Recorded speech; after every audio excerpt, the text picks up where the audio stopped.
Proteklog vikenda, da ne kažem od petka, pa juče i prekjuče, na Taru se sjatilo mnogo motociklista. Šta ih je to privuklo kao pčela na med? X-Ross Challenge trka, najveća moto trka u našoj zemlji. Ovog jutra sa mnom je jedan od učesnika i organizatora, Luka Lazukić. Luka, dobro jutro i dobrodošao. Dobro jutro i hvala na pozivu vaše emisije. Nećeš se ljutiti da budemo na ti, znamo se samo do 30 godina. Otprilike. Slučajno smo išli u školu zajedno, nisam ni znao da ti dolaziš ovog jutra. Nadam se da naši gledalci vide, ovde se nalazi jedno čudo na 2 točka. U pitanju je jedan BMW motor, ti ćeš nam kasnije objasniti po nešto njemu, ali to smo ovako, dakle ne radi se o motoru. Uveli smo ga u studiju da ilustrujemo čime se to učestvuje na X-Ross takmičenju koje je upravo održano na Tari. Ovo je drugo takmičenje po redu, je li tako? Tako je. Prvo takmičenje je X-Ross Challenge, to je trke enduro motora, je održano na Kopaoniku prošle godine. Ovo je drugo po redu i nadamo se da će se pretvoriti u tradiciju. Upravo tako. Sjajno. Koliko je bilo učesnika, ako možeš da nam izvučeš neku paralelu odnosno na prvu godinu? Parametar glasi ovako, bilo je znači preko 200, tačnije 211 učesnika u ovogodišnje trke, za razliku od 167 učesnika koji je bilo prošle godine na Kopaoniku, što se pokazuje da su ljudi prepoznali što kvalitet trke, što organizaciju same trke i priključili se. Mi ćemo nešto kasnije da pozovemo i na povećanu pažnju i bezbednost u saobraćaju, dakle i sve motoriste da paze, mada više treba ovi ostali vozači da paze na njih, ali nekako stičem utisak, budući da naš kvalitet puteva je onako malo diskutabilan, da je možda u stvari preporuka da svi treba da vozimo enduro motore. Pa, shodno tome da se enduro trka zasniva na cross country, to je znači vožnje po nekim, kako kažem, teško prohodnim predelima, da, sigurno bilo preporučljivo da se priključe. Da zaješ ove velike. Ne moraju kao profesionalci, nego kao hobisti. Dobro, sad reci mi kako je to izgledalo. Dakle, ja mislim da će naši gledalci vidjeti uskoro pokrivalicu. Evo, vidi se, to iza nas se vrti. Kako je izgledao prošlogodišnji događaj, vi to zaista impresivno snimate. Delo je pomalo strašno. Za nekoga ko ne vozi motor, delo je to pomalo strašno da vi vozite kroz neku šumu. Vi ste zapravo trasirali koliko kilometara staze? Ukupno trasa staze je bilo 280 kilometara, kažem takmičarski oko 120, pošto je bilo 5 kategorija, znači od hobi vozača do profesionalaca. Što se tiče samog, kažem, enduro krosa, zaista se vozi po teškim, da kažem, uslovima, to je neprohod, da kažem, teško prohodnim stazama.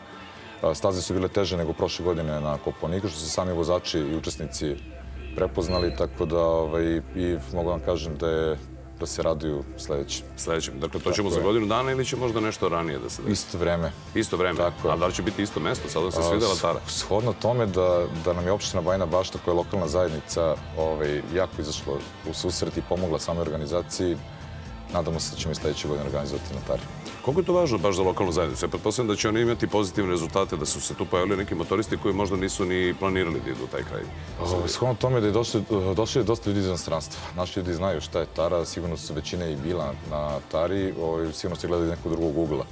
Ali, pošto je trka internacionalnog nivoa, bili su ljudi iz Nemačke, to je, da kažem, takmičari, posetioci iz Nemačke, Austrije, Holandije, Slovenije. Sam kvalitet trke je prepoznao i jedan od 10 svetskih top, da kažem, vozača, Miha Špindler, koji je i pobednik bio u A klasi na samoj trci.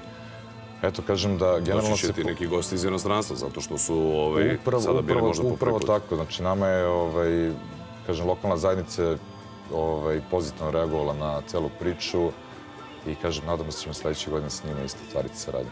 Jako lepo. Ja sad pomenuo si da je Miha pobedio u jednoj od klasa, nećemo da navodimo pobednika, ali koliko zapravo klasa? Kako ste koncipirali? Bilo je 5 klasa, je bilo, kažem, A, B i C, teška i super teška i naravno hobi vozači. Ali generalno ne bi spominjali uopšte pobednike po klasama, zašto su za X-Ross tim svi pobednici. Znači, svi učesnici su pobednici, kao i organizatori, da kažem, organizacija sama i pomoć prijatelja koje smo imali da bi se sve ovo proteklo kako treba. Jako lepo. Da li vam je vreme odmoglo? Imali smo kišne periode. Kako je bilo vreme na Tari?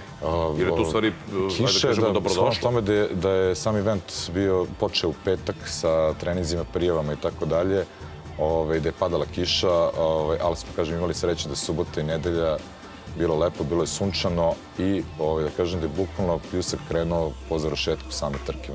Odlično, znači imali ste zaštitu sa nebesa. Da, imali smo sreće, da. Odlično. Ja bih za kraj samo da pozovemo, dakle, sezona je vožnje motora, lepo je vreme i već se po našem gradu, a i drugim gradovima u Srbiji, da ne govorimo samo naravno o Beogradu, čuju zvuci motora. Dakle, da apelujemo na sve vozače da obrate pažnju na vas motocikliste i da uvek pogledaju oko sebe, zato što negde pored može da se nađe motociklista. Kako to izgleda iz Jeste, kažem, kultura vožnje motocikla kod nas, kažem, svake godine sve bolje i bolje, sve veći broj motociklista, tako su ljudi počeli da obraćaju pažnju. Naravno, apelujemo da to bude na još većem nivou, ali, kažem, ne samo vozači kola, nego i vozači motora, da se ponašaju saobraćaju, prate propise.